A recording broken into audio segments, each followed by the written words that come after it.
Hello everyone, so in this video we are covering our unit 3. So we already cover our unit 1 and unit 2. I tag in the description box so you can access on it. So in unit 3 we have two main topics. First topic is iteration and loops. So basically हमारे iteration और loops के अंदर हम जो topics cover करेंगे वो होने वाले हैं use of while, do while and for loops, multiple loops, variables, use of break, go to and continue statement. Then we are continue arrays. So first of all, this unit is very important for your further coding. If you are moved in the coding field, then this unit is very important for you. Okay, let's start. Okay, so हम सबसे पहले हमारे पास क्या word है, iteration. So basically iteration होता क्या है? Iteration मतलब किसी भी चीज का रिपीटेशन होता है, यानी कि किसी एक पर्टिकुलर चीज को बार बार रिपीट करना. जैसे हम क्या करते हैं, एग्जांपल लेके देखते हैं. जैसे हमने लिखा, अपना नाम लिख दिया हमने 5 टाइम्स, तो कंटिन्यूसली हम क्या कर रहे हैं, उस नाम को रिपीट कर रहे हैं, तो वो चीज हमारी रिपीटेशन क्या कहलाएगी, वो कहलाएगी आइट्रेशन. ओके, सो हमारी प्रोग्रामिंग के अंदर कितने टाइप्स के लूप्स होते हैं? हमारी प्रोग्रामिंग के अंदर होते हैं 3 टाइप्स के लूप्स. ओके, सो लूप्स क्या होता है? ओके, लूप्स क्या होता है? सबसे पहले अभी हमने देखा 3 टाइप्स के लूप्स होते हैं, पर उससे पहले हमें ये जानना बहुत जरूरी है कि हमारे लूप्स होता क्या है. बेसिकली लूप्स का मतलब क्या होता है? अगर हम एक सिंपल लैंग्वेज में देखें, लूप का मतलब होता है एक स्ट्रक्चर जो एक पर्टिकुलर चीज को रिपीट कर रहा है, वो हमारा लूप कहलाता है. यानी कि लूप जैसे हम बोलते हैं ना कि ये चीज कंटिन्यूसली एक लूप में चलती आ रही है, यानी कि बार बार रिपीट हो रही है अनटिल एंड अनलेस उसके ऊपर हम एक पर्टिकुलर कंडीशन नहीं लगा देते, तो वही चीज हमारी लूप कहलाती है. Okay, so why loops are important? Loops क्यों इंपॉर्टेंट होते हैं? जैसे देखो, हम कोडिंग करते हैं तो हमारे पास एक पर्टिकुलर ब्लॉक को हम रिपीट ना करें, यानी कि रिपीटेशन ऑफ कोड ना हो, इसलिए हम करते हैं. एक हमारा इससे क्या होता है, सेव होता है हमारा टाइम, मेमोरी सेव होती है to make program efficient and readable. यानी कि हम एक प्रोग्रामर क्या करता है, अपने कोड को एक ज्यादा से ज्यादा छोटा लिखने की कोशिश करता है और उसको एक सेव टाइम में लिखने की कोशिश करता है और मेमोरी को सेव करता है ताकि उसका प्रोग्राम जो है वो इफेक्टिव लगे. Okay, to perform task. कैसे task? Printing patterns, taking multiple inputs, calculation, sum, factorial, etcetera. Okay, so सबसे पहले आता है हमारा for loop. So basically for loop क्या होता है? We know how many times we want to repeat. जब हमें पता हो कि हमें हमारे एक पर्टिकुलर स्टेटमेंट को, एक ब्लॉक ऑफ कोड को कितनी बार एग्जीक्यूट करना है, सो हम वहां पे यूज करते हैं फॉर लूप का. ओके, सो फॉर लूप को सबसे पहले हम ये समझते हैं कि सिंटैक्स क्या होता है फॉर लूप का. हाँ, फॉर लूप का सिंटैक्स सबसे पहले होता है इनिशियलाइज, फिर हम लिखते हैं हमारी कुछ भी एक पर्टिकुलर कंडीशन होती है, कंडीशन लेंगे, देन होता है इंक्रीमेंट, डिक्रीमेंट. ये तो हमने समझ लिया कि हमारा फॉर लूप के अंदर हमारे पास 3 बेसिकली होते हैं, यानी कि एक होता है इनिशियलाइज, कंडीशन और इंक्रीमेंट. सो बेसिकली अभी हम ये देखते हैं कि ये वर्क किस तरीके से करता है. हमने लिख तो दिया है कि यहाँ पे इनिशियलाइज हो रहा है, फिर हम कंडीशन को लिखते हैं, फिर इंक्रीमेंट, डिक्रीमेंट लिखते हैं. ओके, अभी देखो इनिशियलाइज का मतलब क्या होता है. इनिशियलाइज का मतलब होता है रन्स ओनली वंस, यानी कि स्टार्टिंग पॉइंट होता है. चेक बिफोर एवरी आइट्रेशन, जैसे ही कोई भी आइट्रेशन होगी उससे पहले चेक होगा कि हाँ वो वैल्यू है या नहीं है, तो वो चेक होगी. फिर इंक्रीमेंट, डिक्रीमेंट जो होती है, update the value after each iteration. Her iteration के बाद हमारी वैल्यू रिपीट यानी कि चेक होती है कि अगर वो मैच कर रही है, कंडीशन सेटिस्फाई कर रही है, तो वो अपडेट कर जाएगी हमारी वैल्यू. ओके, अभी हम समझते हैं कि फॉर लूप क्या होता है. मैंने ऑलरेडी समझा रखा है कि फॉर लूप का बेसिक कॉन्सेप्ट होता क्या है, पर अभी हम इसको और अच्छे से समझ लेते हैं. सो सबसे पहले जो हमने यहाँ पे लिखा है इनिशियलाइज, हमारी वैल्यू जो होगी वो इनिशियलाइज हो जाएगी. फिर उसके बाद क्या होगा, जो हमारा एक्सप्रेशन है, यानी कि सेकंड स्टेप होता है हमारा एक्सप्रेशन. यहाँ पे जो कंडीशन है वो चेक होगी. कंडीशन चेक होने के बाद क्या होगा, पहले वो प्रिंट करेगा, देन उसके बाद वो इंक्रीमेंट करेगा या फिर डिक्रीमेंट करेगा, देन कंटिन्यूस वही लूप हमारा चलता रहेगा. ओके, अब समझते हैं हम आगे और अच्छे से फॉर लूप को एग्जाम्पल्स के साथ. ओके, सो सबसे पहला एग्जांपल हमारे यहाँ पे आ गया है. तो हमारा बेसिकली सबसे पहले हम यहाँ क्या कर रहे हैं ये समझना बहुत जरूरी होता है किसी भी प्रोग्रामिंग लैंग्वेज को. सो हमें क्या करना है, यहाँ पे प्रिंट करना है 5 टाइम्स हेलो, यानी कि हमें इसमें एक बार बार रिपीटेशन से बचना है. हमें पता है कि जब हम एक प्रोग्राम लिखते हैं तो किस तरीके से हम उसको लिखते हैं. Let me show you some part of program how we write. Okay, so मैं यहाँ से स्टार्ट करती हूँ मेन फंक्शन से. ओके, सो हमने हमारा मेन फंक्शन इसके लिख दिया. देन इसके बाद हम लिखते हैं, हमने कोई एक वैल्यू जो है वो हमने डिक्लेयर कर दी कि आई हमारी एक इंटीजर टाइप की वैल्यू है. सो अगर हम यहाँ पे लिखेंगे तो हम बार बार क्या लिखेंगे, प्रिंट हेलो. ओके, देन हमें उसके बाद फिर से एक बार और लिखना पड़ेगा, प्रिंट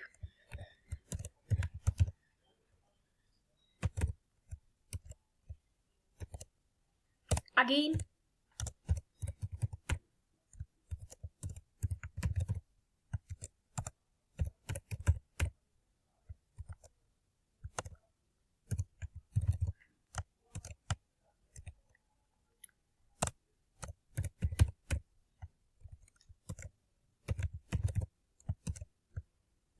अभी हम यहाँ से आई को हटा देते हैं क्योंकि हमारे पास आई का कोई यूज नहीं है, हमें सिर्फ क्या कर रहे हैं, हम यहाँ पे प्रिंट कर रहे हैं। तो अभी देखो अगर हम इस ब्लॉक ऑफ कोड को इसके साथ कंपेयर करें तो देखो कितनी लाइंस हमारी इसमें बच रही है। देखो इसमें कितनी लाइंस आ गई, हमें 5 टाइम्स मल्टीपल टाइम्स हमें बार बार लिखना पड़ा प्रिंट हेलो। ओके, हमें मल्टीपल टाइम्स यहाँ पे लिखना पड़ा।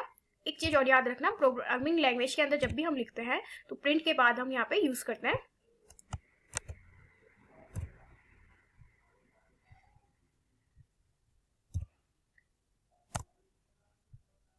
ओके। तो हम इस एक पर्टिकुलर कोड को हम इसके साथ अगर हम कंपेयर करें तो कितना ज्यादा टाइम भी ले रहा है ये लिखने में, और बार बार इसको हम जब एग्जीक्यूट कर रहे हैं तो हमारा टाइम मेमोरी भी ज्यादा ले रहा है। सो उसके लिए हम यूज करते हैं हमारा फॉर लूप। अभी देखो हमने क्या करा, सबसे पहले मैंने भी आपको बताया कि हमने कोई भी एक यहाँ पे आई को इनिशियलाइज कर लिया। ओके, देन उसके बाद क्या होगा, यहाँ पे हमने ले लिया आई को, हम स्टार्ट कर रहे हैं फॉर लूप में आई इज इक्वल्स टू 1, यानी कि आई की वैल्यू 1 से स्टार्ट हो रही है। ठीक है, देन यहाँ पे आती है फिर हमारी होती है कंडीशन। कंडीशन क्या होगी, आई तब तक एग्जीक्यूट करेगा जब तक वो लेस देन और इक्वल्स टू 5 नहीं हो जाता।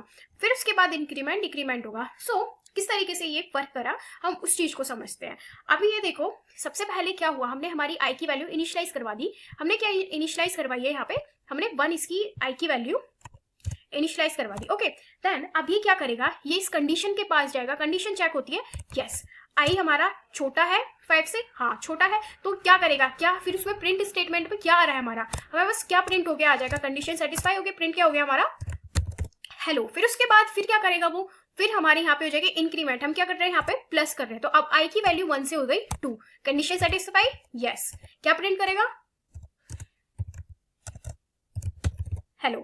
अगेन कंडीशन अगेन हो गए, अगेन इंक्रीमेंट हुई, इंक्रीमेंट होके फिर क्या हो गई 3, कंडीशन फिर से क्या करेगा चेक हुई यस, फिर क्या प्रिंट करेगा हेलो। अगेन फिर हमारी क्या हो गई value 4, condition check yes, condition बिल्कुल ट्रू है, यहाँ पे फिर से हो गया हमारा प्रिंट, अगेन चेक करा हेलो। ओके, हो गया प्रिंट। अब यहाँ पे आके हमारा ये क्या हुआ, यहाँ पे इंक्रीमेंट होके हो गया हमारा 5। अब अगर हम इसको दोबारा से एग्जीक्यूट करना चाहेंगे 6 पे आके क्या हमारी कंडीशन सेटिस्फाई हो रही है, फॉल्स नहीं हो रही है, कंडीशन नहीं हो रही है, बिल्कुल भी सेटिस्फाई नहीं हो रही है, कंडीशन हमारी हो गई फॉल्स। तो क्या हमें यहाँ पे कुछ आउटपुट देखने को मिलेगा, नहीं, क्योंकि हमारा जो कोड है वो उससे बाहर आ जाएगा लूप से। ओके, सो इस तरीके से हमारा फॉर लूप वर्क करता है। अच्छा, एक चीज और देखें कि हमारे पास इसके कि कितनी बार ये हमारा कोड एग्जीक्यूट हुआ है, उसकी टाइम्स क्या होंगी, वो क्या हो सकती है। आप एक बार कमेंट सेक्शन में जरूर बताना कि इसकी नंबर ऑफ टाइम्स कितनी बार ये कोड चला है। ओके, सो अभी आगे मूव करते हैं। ओके, अब आता है हमारा while loop. So basically while loop हम जब हमारे पास ऑलरेडी है फॉर लूप, तो हमें वाइल लूप की जरूरत क्यों पड़ी। देखो क्या करता है हमारा while loop, repeat A block of code again and again while condition is true. जब कंडीशन ट्रू हो जाती है तो एक ब्लॉक ऑफ कोड को अगेन एंड अगेन रिपीट करता है, बट ये काम तो हमारा फॉर लूप ही कर रहा था ना, तो हमें इसकी जरूरत पड़ी क्यों यहाँ पे। सो आगे हम देखते हैं इसकी जरूरत हमें क्यों पड़ी इसके अंदर। सबसे पहले इसका सिंटैक्स समझते हैं।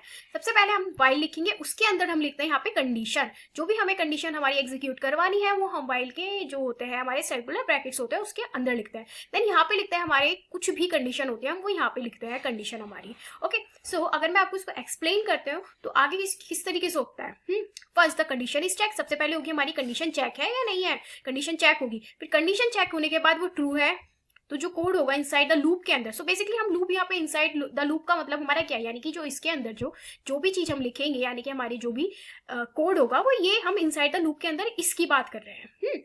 फिर उसके बाद after executing the program again checks the condition, जैसे ही एक बार हमारा एग्जीक्यूट हो गया फिर से वो हमारा प्रोग्राम कंडीशन को चेक करेगा। ओके, और फिर क्या करेगा, the loop continues until the condition become false, जब तक कंडीशन फॉल्स नहीं हो जाती वो लूप जो है वो ऐसे ही कंटिन्यू चलता रहेगा, उसके अंदर कुछ चेंज नहीं होगा। ओके, अब अच्छे से एग्जांपल के साथ समझते हैं इसको किस तरीके से वर्क करता है। Okay, so this is our example for while loop. Okay, अभी हम यहाँ पे क्या प्रिंट करना चाहते हैं, हमें प्रिंट करना है, हमने यहाँ पे आई जो है हमारा एक वेरिएबल है उसको ऑलरेडी हमने यहाँ पे डिक्लेयर कर दिया है। Okay, 1 I is equals to 1। अब आई क्या, जब तक वो लेस देन और इक्वल्स टू 5 है तो प्रिंट क्या करता रहेगा, वो प्रिंट करता रहेगा क्या, आई को प्रिंट करता रहेगा। ओके, और फिर उसमें इंक्रीमेंट कर देगा। ओके, तो क्या आउटपुट्स आ जाएंगे हमारे, ये आ जाएंगे हमारे 5। ओके, तो अभी हम समझते हैं कि हमारा किस तरीके से वर्क करा, ये हमने लिख तो दिया एक कोड को पर ये वर्क कैसे करा उसको समझते हैं अच्छे से। ओके, सो अभी देखो हमने यहाँ पे अगर हम स्टेप बाय स्टेप इसको समझे तो ये किस तरीके से करेगा। सबसे पहले हमने i इज इक्वल्स टू 1 ले लिया था। अब कंडीशन क्या थी हमारी प्रोग्राम के अंदर, अगर हम देखें तो वो थी हमारा 1 जो होगा वो लेस देन इक्वल्स टू, यानी कि i जो होगा वो लेस देन इक्वल्स टू 5 होगा, तो होगा ट्रू, तो प्रिंट करेगा 1। प्रिंट करने के बाद फिर क्या करेगा, वो i को इंक्रीमेंट कर देगा, फिर हो जाएगा 1 से वो 2। फिर उसके बाद कंडीशन चेक होगी, ट्रू हो रही है अगेन। उसके बाद फिर से कब तक चलेगा, till i is equals to 6, वही 4 वाला था, ठीक है। जैसे ही i is less than equals to 5 हो जाएगा वो फॉल्स हो जाएगी हमारी, और जो है लूप स्टॉप हो जाएगा, वही की वही हमारा लूप जो है वो स्टॉप हो जाएगा, आगे वो वर्क ही नहीं करेगा। ओके ओके, अभी हम समझते हैं डू वाइल लूप। अभी हमने क्या क्या समझा, हमने समझा फॉर लूप समझा, हमने वाइल लूप समझा, अब हम समझ रहे हैं do while loop. Okay, the do while loop in C is used to execute a block of code at least 1 time and then repeat it while the condition is true. Okay, this loop is called exit control. इसको हम बोलते हैं exit control loop, और वही हमारा जो while loop होता है ना, while loop को हम बोलते हैं entry control loop. Okay, so while जो होता है हमारा entry control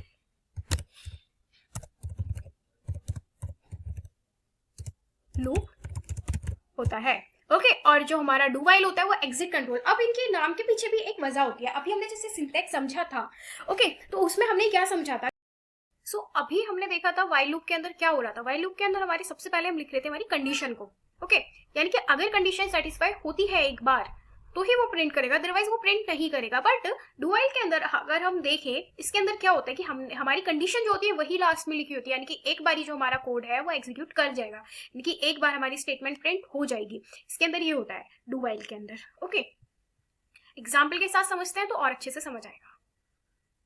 okay, so this is the example for do while loop. तो हमने यहाँ पे सबसे पहले क्या करा, डू के अंदर हमने क्या करा, print percentile D and backslash N. Okay, अच्छा ये बताओ हम यहाँ पे परसेंटाइल डी का यूज क्यों करते हैं और बैकस्लैश एन का यूज हम क्यों कर रहे हैं यहाँ पे। सो बेसिकली अगर हम यहाँ पे देखें तो हमारा जो बैकस्लैश एन होता है वो हमें क्या देता है, वो प्रोवाइड करता है हमारे को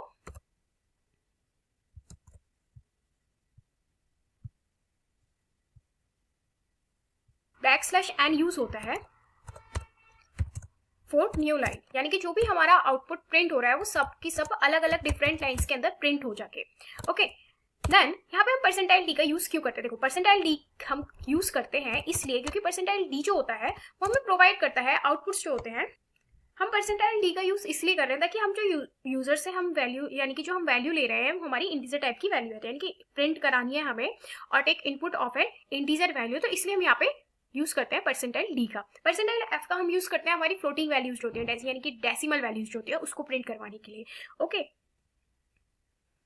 आगे देखते हैं इसको और समझते हैं। देखो फिर उसके बाद कंडीशन चेक होगी यहाँ पे i is less than is equals to 5। अब हो रही है कंडीशन चेक, पहले नहीं हो रही, यानी कि एक बारी तो हमारा जो है आउटपुट वो प्रिंट हो जाएगा, फिर उसके बाद वो कंडीशन चेक करेगा, हाँ कंडीशन ठीक है हो रही है तो हम प्रिंट कर देंगे, अदरवाइज नहीं करेंगे। ओके, तो एक बारी हमें मिल जाता है इसके अंदर आउटपुट। देखो वही चीज जो मैंने अभी आपको बताई थी, the do while loop always execute at once even if the condition is false. अगर कंडीशन फॉल्स भी हो जाती है वो एक बार एग्जीक्यूट कर जाएगा। अभी देखो यहाँ पे हम एक एग्जांपल लेते हैं, हमारा int i is equals to क्या है 10 है। ओके, अभी हम क्या कर रहे हैं, प्रिंट हेलो। सो यहाँ पे एक हाँ प्रिंट एफ का यूज करते हैं हम इसके अंदर हेलो। ओके, देन आता है हमारा while i is less then 5 और देन रिटर्न 0। आई की वैल्यू पहले तो प्रिंट हो गया हेलो, पर जब कंडीशन हुई चेक तो हो गई फॉल्स, यानी कि आगे हमारा कोड एग्जीक्यूट नहीं करा। ओके, सो अभी मैंने पीछे लिखा था प्रिंट, सो वहां पे हम यूज करते हैं प्रिंट एफ। सो पाइथन के अंदर हम यूज करते हैं सिर्फ प्रिंट का। ओके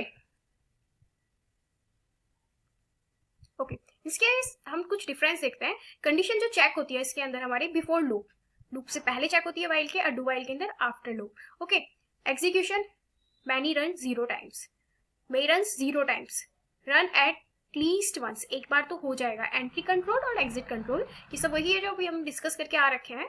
ओके, देन आता है हमारा break statement. So basically the break statement in C is used to terminate और स्टॉप और स्विच कंडीशन इमीडिएटली, किसी भी एक कंडीशन को रोकने के लिए यूज करते हैं। ओके, तो when the break statement is executed the control comes out of the loop and the program continues with the next statement after the loop. Okay, so अभी हम इसको एक एग्जाम्पल के साथ देखते हैं. ओके, फॉर लूप चलाया हमने यहाँ पे.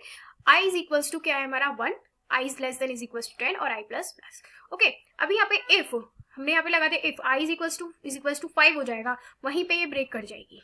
ओके, और प्रिंट %d बैकस्लैश n और रिटर्न हो जाएगा 0. हाँ, अभी देखो अगर हम इस प्रोग्राम को देखें तो सबसे पहले क्या होगा, यहाँ पे कंडीशन चेक हुई होगी. आई हमारा क्या है, आई इज इक्वल्स टू 1 से चल रहा है. कहाँ से चल रहा है, आई इज इक्वल्स टू 1 से चल रही है. Okay, I is equals to 1, condition हुई चेक, ट्रू, प्रिंट हो गया. फिर कंडीशन चेक हुई, क्या बन गया, आई इज इक्वल्स टू हो गया हमारा 2, कंडीशन हुई चेक, हो गया true. I is equals to 3, condition again check हुई, हो गया ट्रू. फिर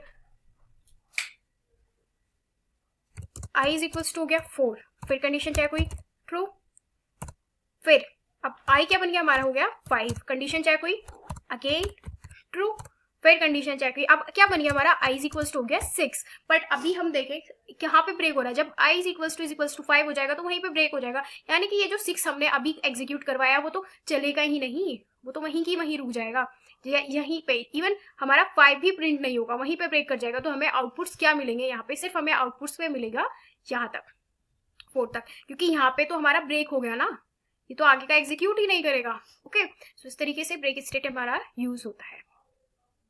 अब आता है continuous statement. So basically continuous statement क्या करता है, अभी वहां पे क्या था, सिर्फ उसने तो पूरा का, जब हमने ब्रेक स्टेटमेंट के अंदर देखा तो उसने तो पूरा का ब्लॉक ऑफ कोड से ही एग्जिस्ट कर दिया था. एग्जिट नहीं, उसने कुछ बचा ही नहीं था, आगे का उसने देखा भी नहीं कि कुछ है या नहीं है, बस वहीं पे ब्रेक आ गया, वहीं पे हमारा खत्म हो गया. बट कंटिन्यू क्या करता है कि वो बस एक पर्टिकुलर पार्ट को स्किप कर देता है और अपने लूप को कंटिन्यू कर देता है. एग्जाम्पल से समझते हैं और अच्छे से समझ आएगा. ओके, सो इसके अंदर देखो कि जैसे ही हमारा यहाँ पे कंटिन्यू आ गया, आई इज इक्वल्स टू हमारा हो गया 3, तो यहाँ पे हमने लिखा कंटिन्यू.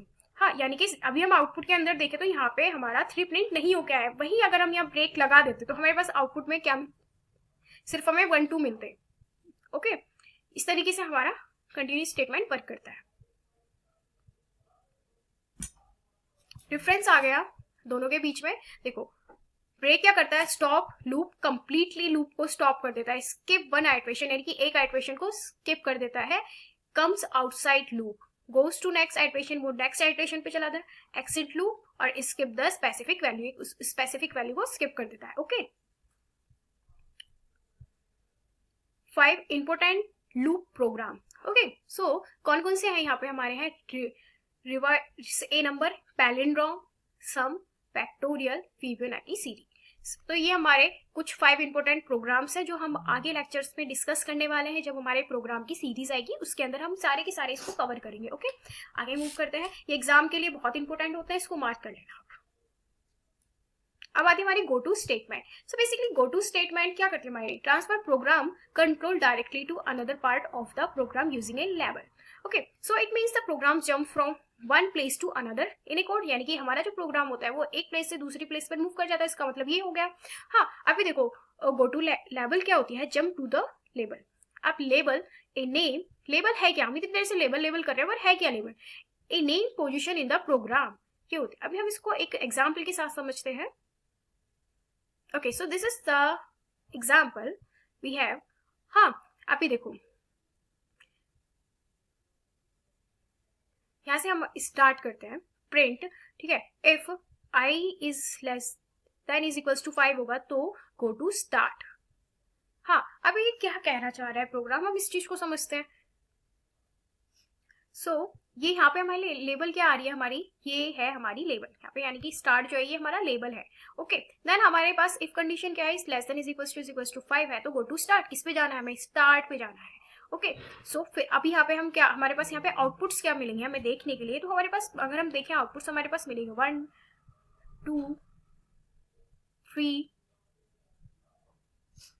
4 और लास्ट 5. ये हमारे पास हमें आउटपुट्स इसके देखने को मिलेंगे. ओके, आगे मूव करते हैं.